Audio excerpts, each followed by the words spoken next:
Picture this. You're only 15 years old. The hot desert sun is beating down on your back, making it feel like your skin is on fire. The old wooden boat finally stops rocking as it docks right by the edge of the Nile River. They brought you all this way without saying a single word to you, like you don't even matter. Your hands are tied tight with rough rope that's scratched and worn. It still smells faintly like the last poor girl who had it around her wrists. She didn't make it through the long trip. You heard the whispers about how she got sick and just faded away. Back where you came from, way down in the green mountains of the south, life was different. Trees grew thick everywhere, flowers bloomed bright, and the air always carried the fresh smell of rain after a storm. But now, this new place is nothing like that. It's all dry sand and harsh light that makes your eyes water. The wind picks up dust and throws it in your face like tiny needles, and even the big river looks worn out, moving slow and lazy under the bright sky. They don't give you time to rest. Right away, they start pushing you and the others inland, marching you toward this big city called Wallace. You can see it from far off, tall stone columns sticking up like giant teeth ready to bite the sky. The rich people there, the nobles, walk around in clothes made of pure white linen that's so clean and bright it almost hurts to look straight at them. You're not alone in this nightmare. There are 4 other girls just like you, all sold together as a group. They line you up under a shady awning made of cloth, and these men with shaved heads come over. They inspect every part of you, one by one, like you're some kind of animal at a market. They measure how tall you are, look at the shape of your hips, and even argue about your price while scribbling notes on papyrus scrolls.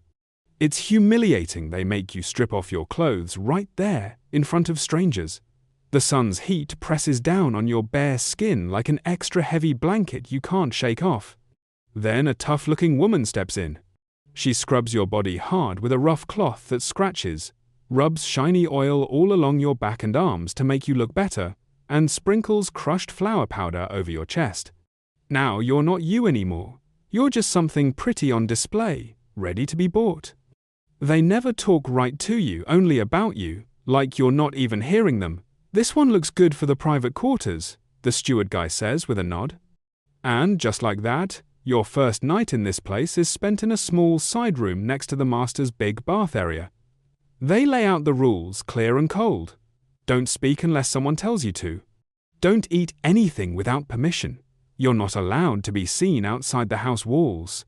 And you're not there to do regular work like cleaning floors, serving wine at meals, or pouring water for guests who visit.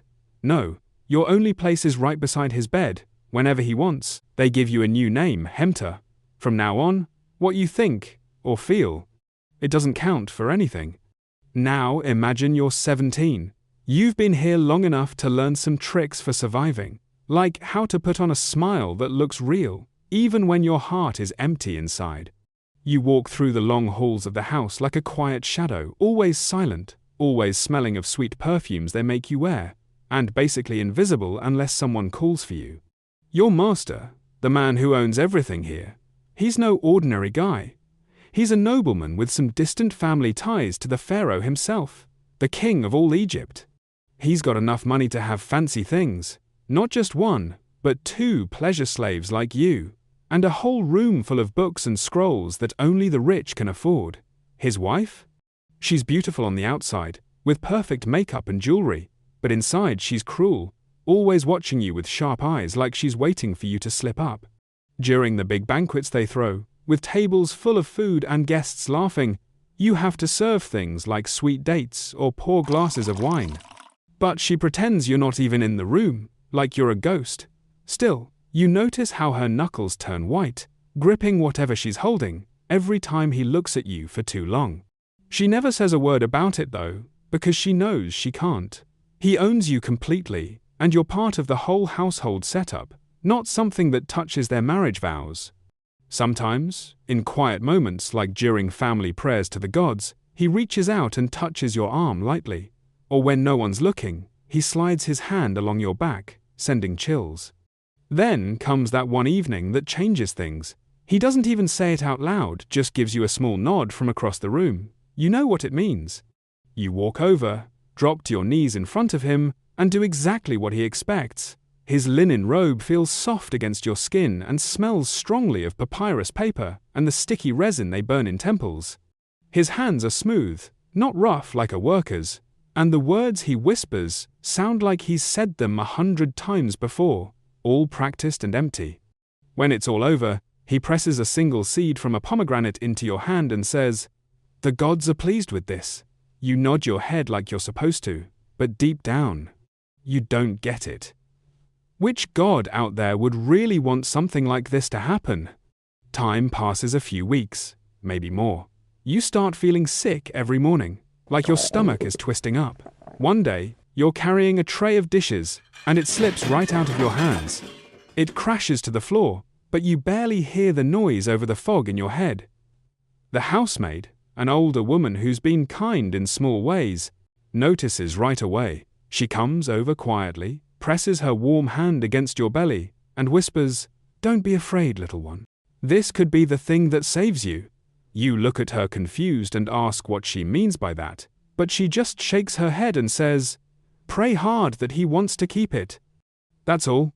The months drag on after that, and your stomach starts to swell up under the thin linen dress they make you wear. The other servants in the house notice too. They start giving you a bit more space to move around, or slip you extra pieces of bread. Some dates even offer you a softer spot to sit and rest during the day. They never say it straight out, but you can tell they know what's happening. When the master finally sees the change in you, he just raises one eyebrow at first, then bursts out laughing like it's the best joke. "You'll name the child after me," he says, all proud. Then he turns and leaves the room before you can even open your mouth to respond. That's when it clicks for you, what the housemaid was talking about. You're not just some plaything he can pass around or get rid of anymore. Now you're Umad, the mother carrying his child. He makes a big deal out of it, telling everyone in the house and at gatherings, acting like this was all part of some careful plan he had. Your chains, the invisible ones that keep you trapped, they don't go away completely, but they do change a little. You can't be sold off or traded to someone else now, not with his baby inside you. You still have to serve when called, kneel when expected, smile on command. But there's a shift in how people look at you, less like trash, more like something important. That growing belly isn't a mark of shame anymore. It's a kind of power, even if it's only temporary, and could break so easily. But for now, it's yours, and that feels like something. The wife, though? She tries hard to act like she doesn't see any of it, but you can feel her getting colder every day. Whenever she walks into a room, you make sure to lower your eyes right away, out of respect or fear. She never speaks directly to you, keeping that wall up. But one time, she brushes past you closer than usual and leans in to whisper, "He'll get tired of you soon enough. Just you wait." Then she straightens up and keeps walking, her gold bracelets making this clinking sound that reminds you of sharp little knives being sharpened. Fast forward to when you're 18, the pain hits hard one night, and the baby decides it's time to come out. It's all happening on a cold, hard stone floor in a back room, with only the housemaid and an old midwife there to help. No fancy doctors or anything, just the three of you. It's a boy, thank the gods. His skin is soft and glowing like warm gold, and little curls are already starting to form on top of his head. He lets out a big cry the second he hits the air, and then another when they place him right on your chest, still warm and wet. The midwife looks at you with a tired smile and says, "Listen to those strong lungs. This one will live, mark my words." You hold him close and want so badly to believe her. You want to believe that both of you will make it through whatever comes next. That same night, the master slips into the room quietly. He picks up the baby like he's afraid to break something so small and fragile.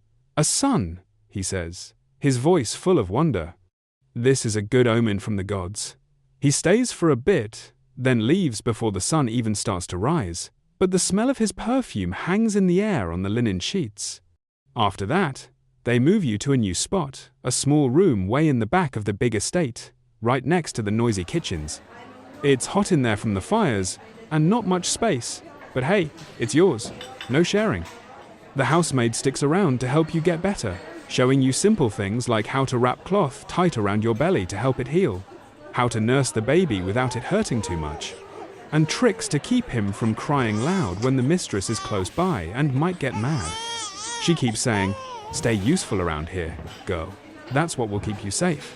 You ask her if that's always true, if being useful is enough forever. But she just looks away and doesn't answer, like she knows better. The little boy grows fast in those early years. First, he's crawling around on the floor, exploring every corner. Then he's pulling himself up and taking wobbly steps. His laugh, it's this bright, free sound that cuts through the heavy air of the house like nothing else.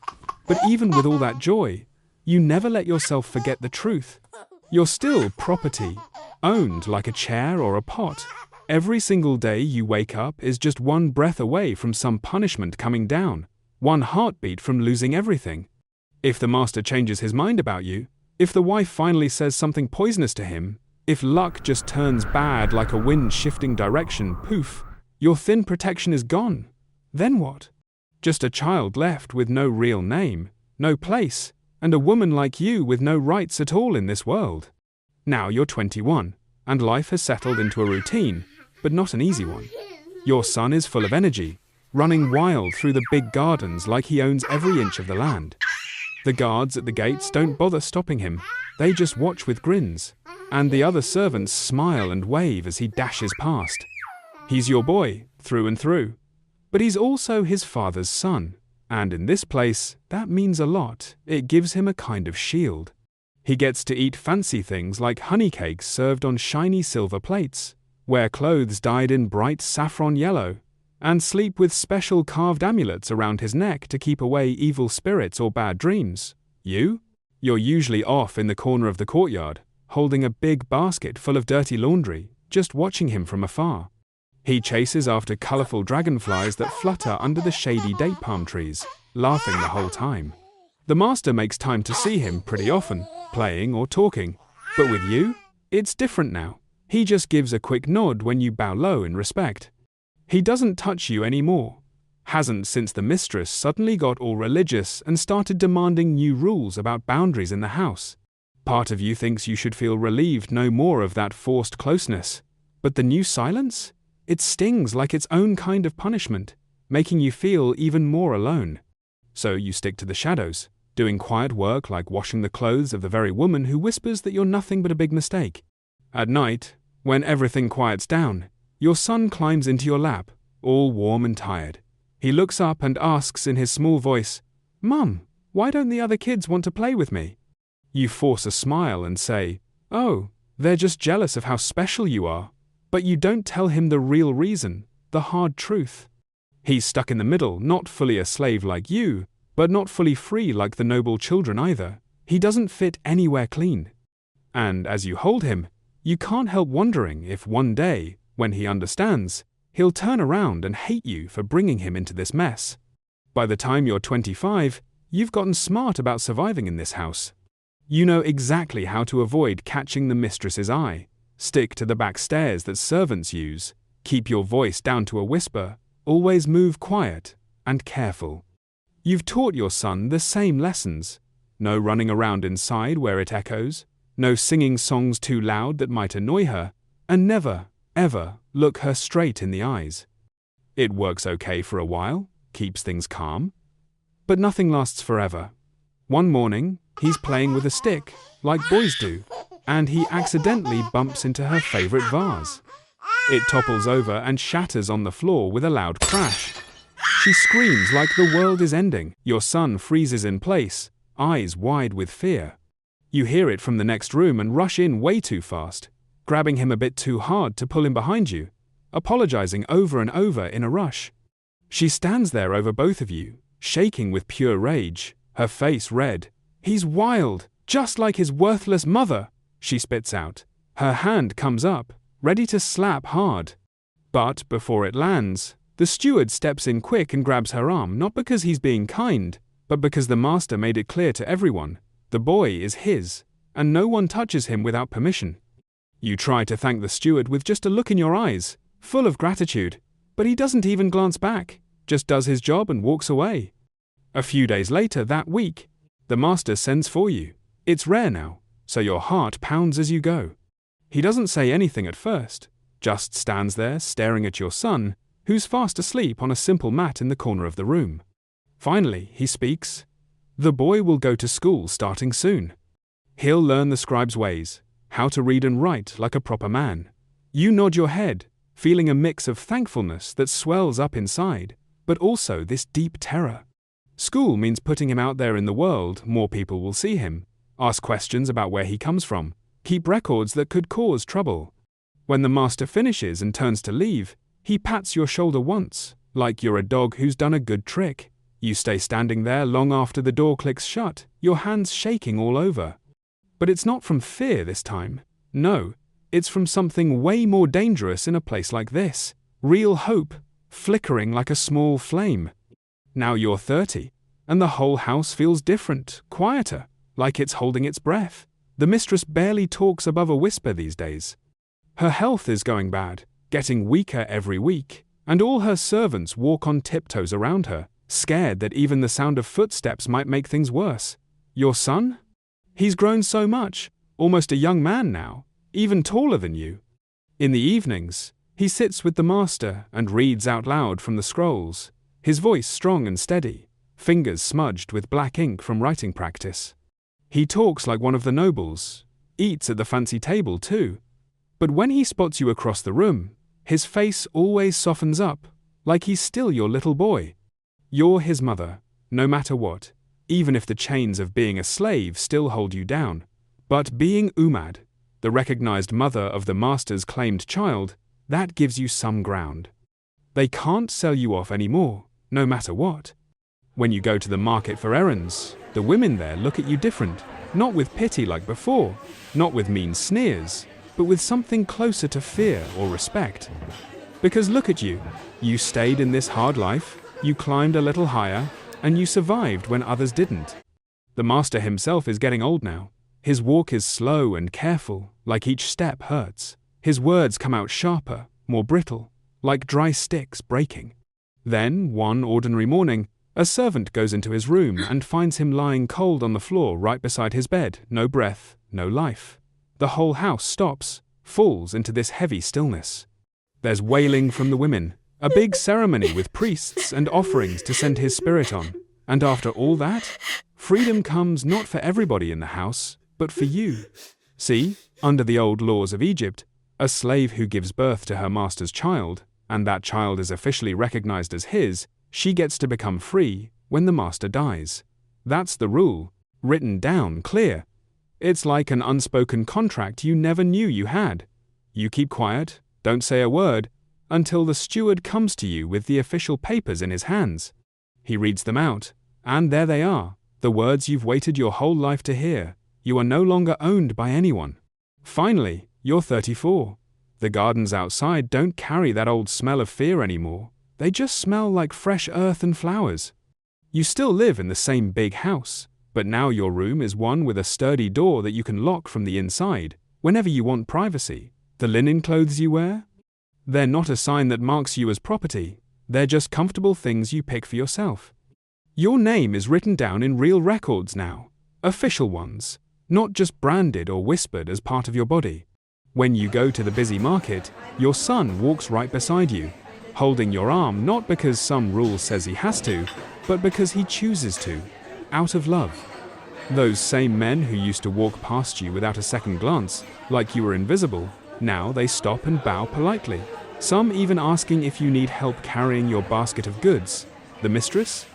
She's long gone, sent away to live with some distant cousin far off. No one even mentions her name around here anymore, and her old steward packed up and left too. The new master of the house, your own son, he's got fresh ideas about how things should run. Not the old harsh ways, but with more power shared, more kindness shown, thinking about what legacy he wants to leave behind. One quiet night, when the house is asleep, you sit on your bed and pull out a small wooden box you've kept hidden underneath for years. Inside is that thin bracelet your mother gave you, right before they tore you away and sold you off. You haven't dared to look at it in so long, afraid of the memories. But now, you run your fingers slowly over the faded etchings on it, feeling every little mark. You remember her voice, soft and breaking, her tears falling as she said goodbye. and how she whispered her hope that life might still give you something better, something more than chains. And now? Here you are. You live in a house where no one owns your body anymore. No one shouts at you, calling you girl or property or slave. You eat whatever food you like, whenever you're hungry. You wake up when you choose, not at the crack of dawn because someone orders it. You walk wherever you want, free as the wind over the Nile. Nile. You're 12. You play barefoot in the dirt outside your family shack. The air smells like rice and wood smoke. Your mother grinds grain while you chase chickens. A black carriage pulls up. The wheels creak to a stop. A man in silk robes steps out. His face is stone. He walks straight to you and grips your chin. He turns your head, left, then right. He checks your teeth like your livestock. He squeezes your arms, inspects your feet, runs a finger along your cheek. Then he tosses your father a sack of silver.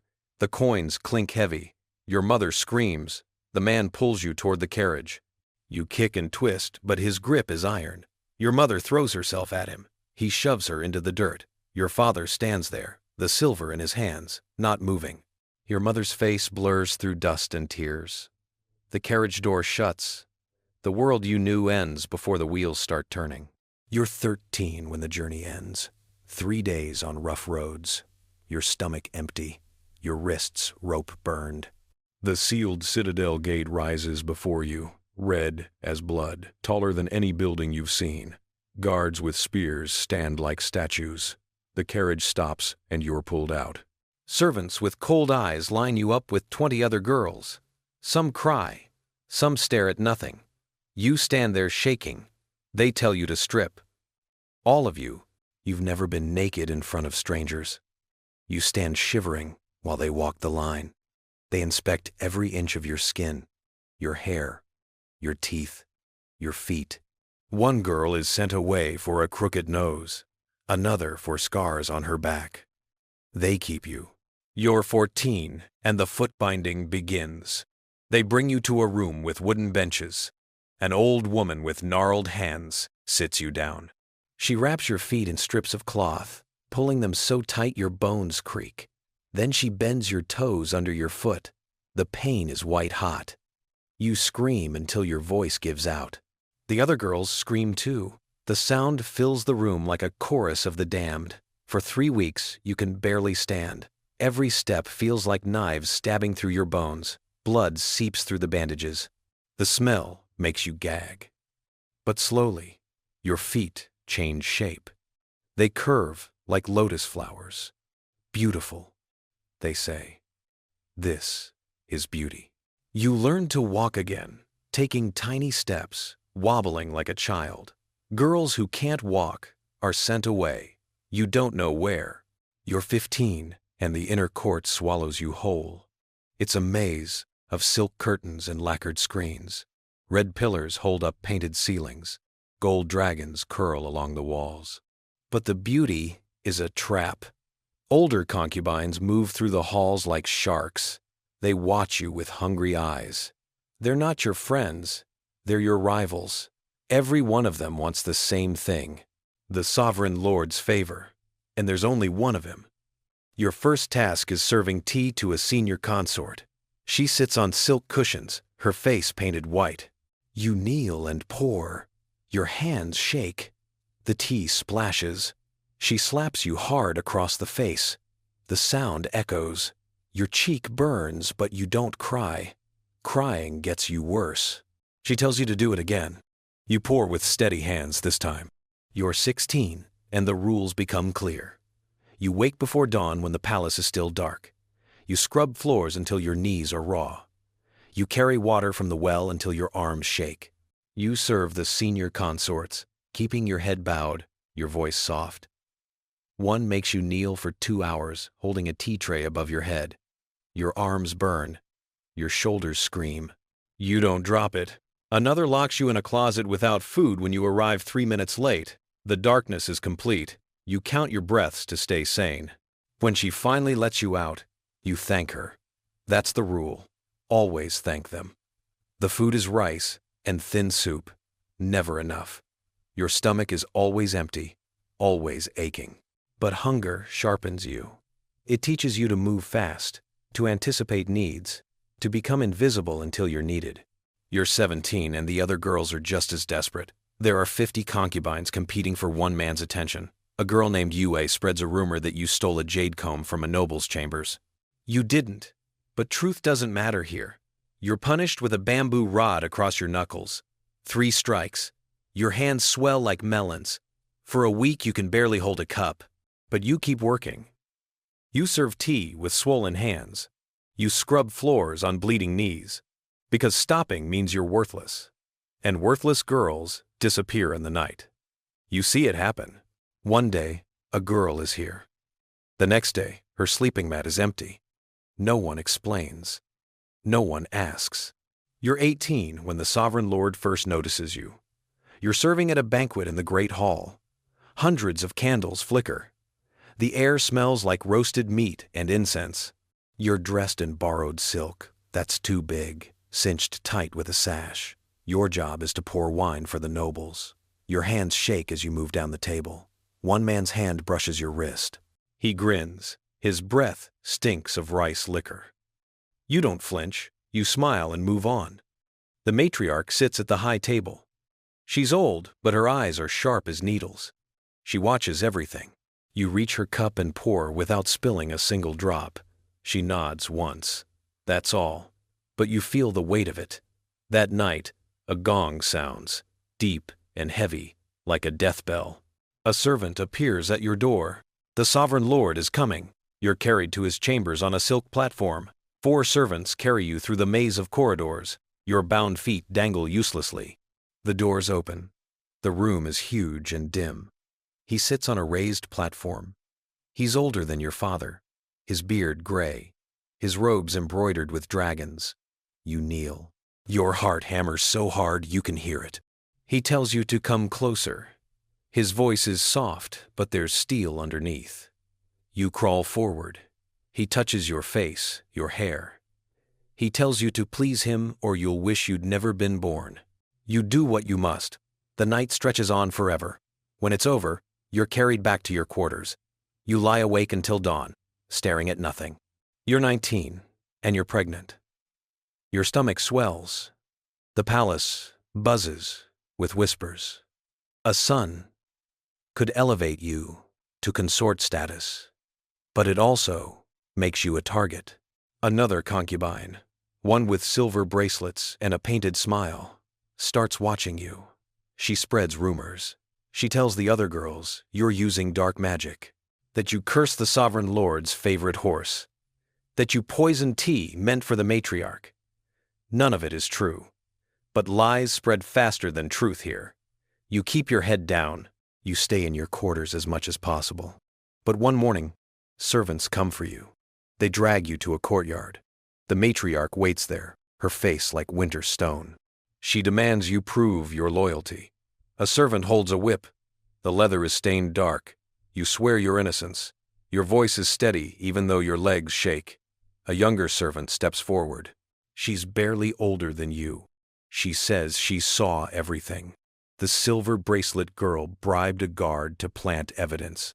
She's lying to eliminate competition. The matriarch's face doesn't change. She nods once. The guards grab the silver bracelet girl instead. Her screams fill the courtyard. You're escorted back to your quarters. That night you give birth. The pain tears through you for hours. When it's over, you hold your son. He's tiny and red and perfect. And you know you've just given them leverage over you forever. You're 20, and every day is a war. Your son sleeps in the palace nursery with 10 other infants. You're only allowed to see him twice a day. You hear stories of babies who stop breathing in the night. Accidents, they call them. Tragic coincidences. You barely sleep. Every sound makes you jolt awake. Footsteps in the hall. Doors opening. Whispers. The sovereign lord summons you 3 more times. Each time you perform. Each time you smile. He's pleased enough to name you a low-ranking consort. You've climbed 1 step up the ladder. But the higher you go, the more dangerous it becomes. A new girl arrives from the south.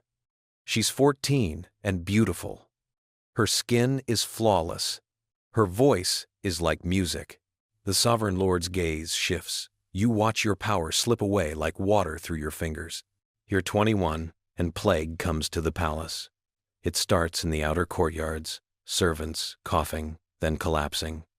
Then it spreads inward. Girls start falling sick. Fever, coughing, blood. The palace physicians don't treat concubines. They save their herbs for nobles. Bodies are carried out at night, wrapped in sheets. The smell of burning incense is everywhere, meant to ward off evil spirits. It doesn't work. You keep your son close. You cover his mouth with cloth soaked in vinegar. The other mothers do the same. Whispers spread of a purge. The palace is overcrowded. Too many concubines, not enough rice. Last winter they starved hundreds. You hear names being listed. You don't know if yours is on it. At night, you lie awake in your quarters. You hear footsteps in the corridor. Sometimes they stop at a door. Sometimes they keep walking. You hold your breath every time. Yours keep walking. For now, you're 22, and you make an impossible choice. The silver bracelet girl has returned. She disappeared after the courtyard incident, but now she's back. Elevated. She's a high consort now, favored by the matriarch.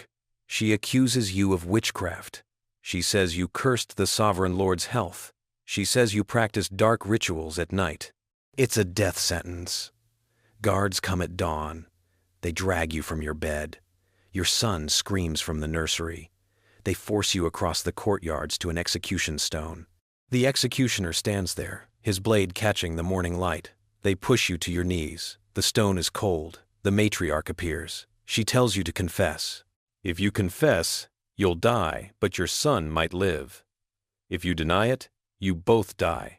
Your throat is dry. Your bound feet throb. You open your mouth and deny everything. You name the silver bracelet girl as the liar. A servant runs forward. She's holding a letter. She's shaking, but her voice is clear. The letter proves the silver bracelet girl paid a guard to plant cursed objects in your room. The matriarch reads it. Her face doesn't change. She nods. The blade falls. Not on you. On the silver bracelet girl. Her head rolls. Blood pools on the stones. Steaming in the cold air. You're pulled to your feet. Your legs won't hold you. They drag you back to your quarters. You're 23, and you realize your son will never be safe here. The palace eats children. You've seen it. The Sovereign Lord has 12 sons. Only 4 survive past age 10. Accidents, illnesses, falls from balconies. You make a plan. You bribe a servant with the last piece of jewelry you own. A jade hairpin your mother gave you. He arranges transport. One night, while the palace sleeps, your son is carried out in a laundry basket. He's sent south to a distant cousin you barely remember. A woman who married a merchant and lives in a small house with a garden.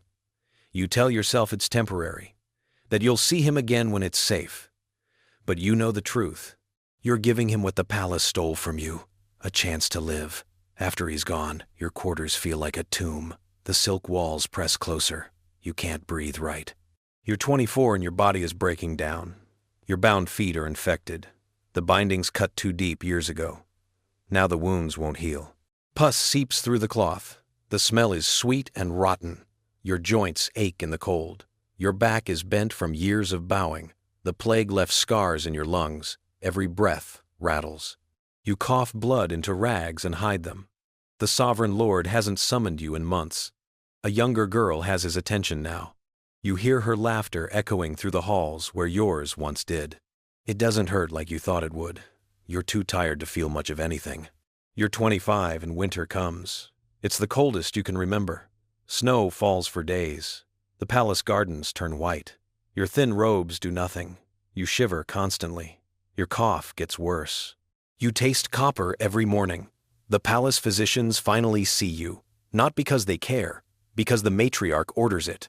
She wants to know if you're contagious. They give you bitter herbs that do nothing. They tell you to rest, but rest is a luxury. You still have duties.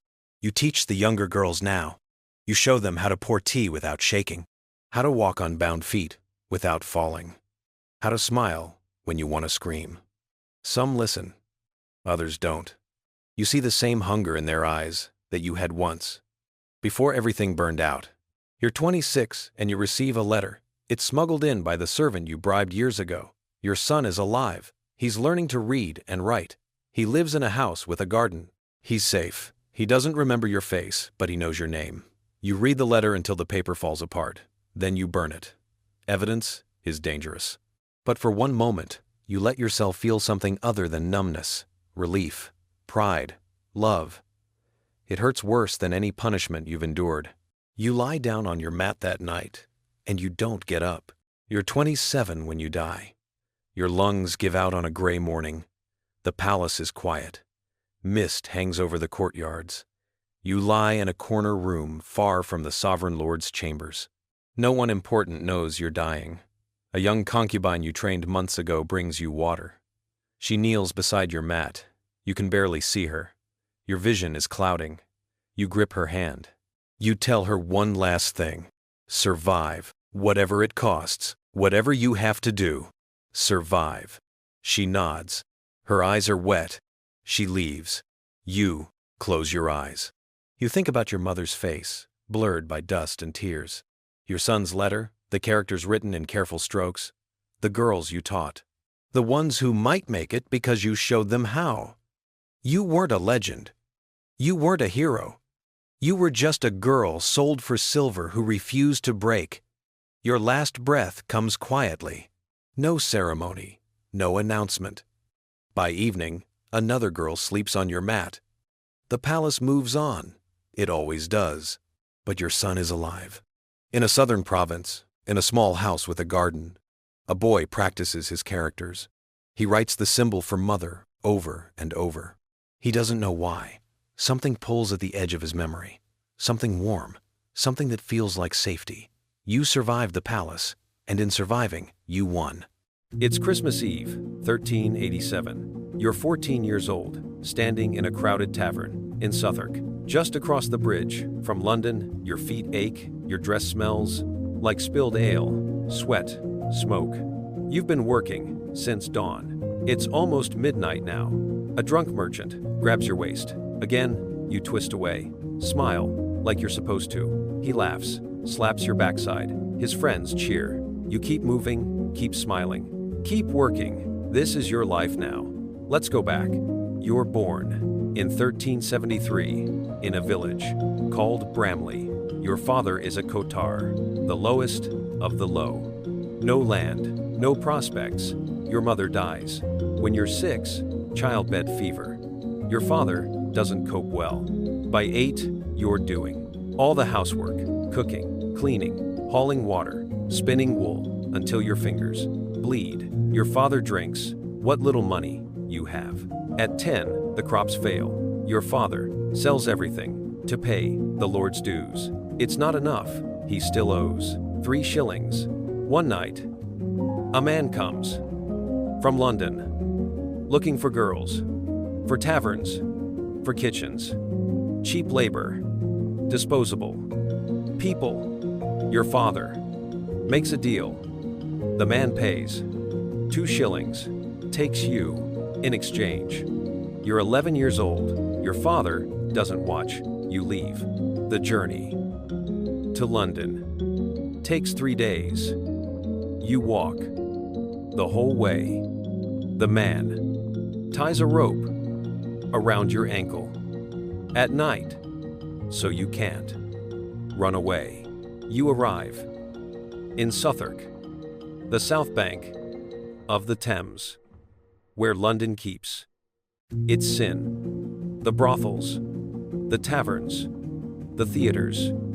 You're sold to a tavern keeper named Hugh. For 5 shillings, you're worth less than a pig. Hugh runs the Swan, a large tavern near the bridge. He has 4 other girls, all young, all bought. None of you are paid. You work for room and board and the privilege of not starving. Your first night, you learn the rules. Smile at everyone. never refuse. A drink order, never talk back. If a man touches you, let him. Unless he's not paying. Your body is not yours, but it's Hugh's property. You serve ale. From dawn until midnight, your arms ache from carrying heavy jugs. Your feet bleed. The customers are handsy, entitled, drunk. You learn to twist away without seeming to reject them. Survival through submission. At 12, you witness your first murder. A sailor stabs a merchant over dice, blood everywhere. Hugh pays the bailiff to look the other way. You scrub the bloodstains. For 2 days, they never quite disappear. One of the girls, Margaret, she's 16, takes you under her wing, shows you the tricks, how to water down the ale, keep the difference hidden away, how to avoid the worst customers. Margaret tells you about her plan to save enough money to leave. She's been saving for 3 years, has almost 2 pounds. At 13, Margaret disappears. One night, she's there. The next, she's gone, Hugh says. She ran off, but her money is still there. Under the floorboard. You take it, hide it, you never find out what happened to Margaret. But you know, she didn't leave by choice. You start saving 2 pennies, farthings, anything you can skim. It's dangerous. If Hugh catches you, he'll beat you. But what choice do you have? At 14, a new girl arrives, Emma. She's 10, tiny, terrified, reminds you of yourself. You try to help her, show her the rules, the tricks. She cries every night for a week, then stops. You recognize that moment when the tears run out. The customers get worse as you get older. One regular, a wool merchant named Thomas, always requests you, tips well, seems kind. Then one night, Thomas drinks too much, corners you. In the storeroom, you say no. He doesn't care. It's over. In minutes, he leaves. Coins on the barrel. You tell Hugh. He shrugs, says, "That's the job. At least." Thomas pays. Could be worse. And he's right. It could be. It will be. This brings us to tonight, Christmas Eve, 1387. The tavern is packed. Everyone wants to drink away the cold, the hunger. You're moving between tables, serving, dodging, smiling. Then you see him in the corner, your father, older, thinner, drunker. He doesn't recognize you. Why would he? You bring him ale. He doesn't look at you. An hour later, he calls you over, drunk now, asks your name. You tell him your real name. He stares. Then recognition dawns. He starts to cry, says he's sorry. So sorry. Had no choice. Thought you'd be better somewhere else. You feel nothing, just emptiness. You tell him it's fine, everything's fine. He tells you he's dying, lung sickness, came to London looking for you. He wants forgiveness. You could refuse him, let him suffer, but what's the point? You tell him you forgive him. He cries harder, presses something into your hand. A coin, silver, sixpence, everything he has. Hugh tells him to leave. Your father stands, looks at you one last time, walks out into the cold Christmas Eve night. You never see him again. You add the coin to your stash. Now you have £2, 6 shillings. Still not enough. The night continues. More customers. More ale. More hands. Around midnight, the church bells ring. Christmas has arrived. Emma drops a jug. It shatters. Hugh storms over, grabs her, starts hitting her. She's screaming. You step between them, take the beating. Instead, Hugh hits you 3 times. You taste blood, but Emma is safe. The tavern finally closes. At 2, you clean up the mess. Your face throbs, your ribs ache, but you're alive. You go to bed. Emma curls up next to you. For warmth, you let her.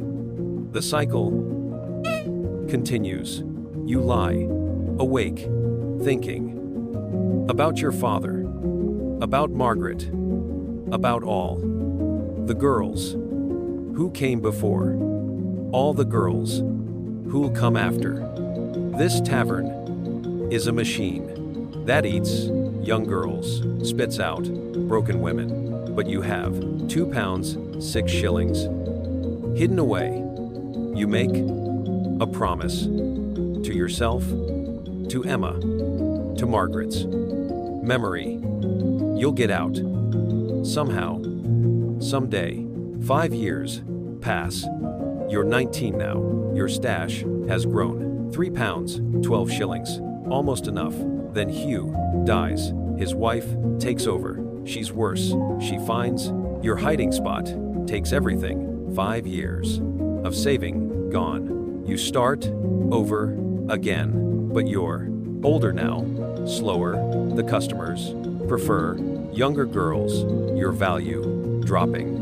At 23, you're the oldest girl at the Swan. The others look to you for guidance. You're the Margaret now. At 25, you're aging out. Hugh's wife starts hinting about other work, the brothel next door, where old tavern girls go. You refuse. You start looking for other work, but no one wants a tavern girl.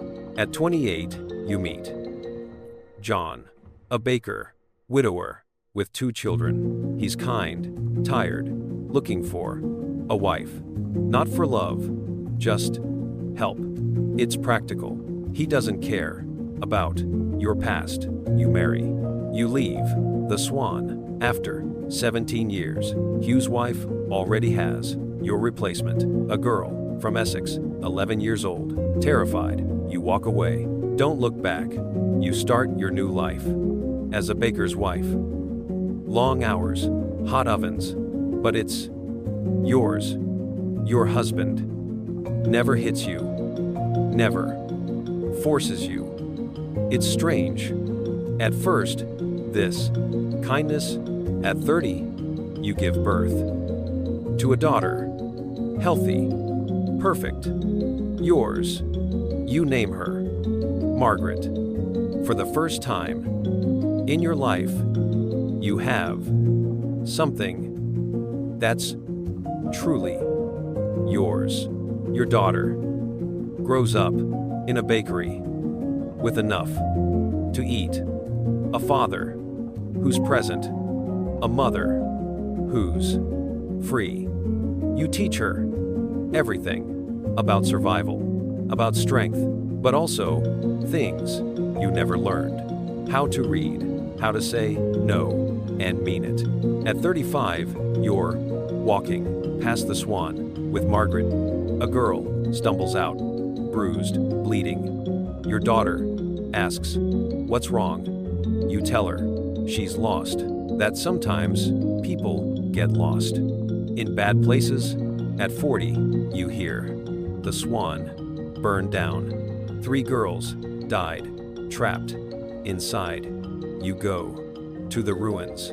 Think of Margaret, of Emma, of all the others. You survived. They didn't. You don't know why. Your daughter grows up strong, confident, free, marries well, has children, lives a life you couldn't Imagine, the cycle is broken, finally. You die, at 52, in your bed, surrounded by family, your husband, your daughter, your grandchildren. It's peaceful, nothing like the life you lived. For the first 28 years, it sucked to be a medieval tavern girl on Christmas Eve. Or any day, really. You got 17 years of hell, 24 years of something like peace, and a daughter who never had to learn the tricks you knew, not the life you wanted, but better than the one you had, better than Margaret got, better than most tavern girls ever get.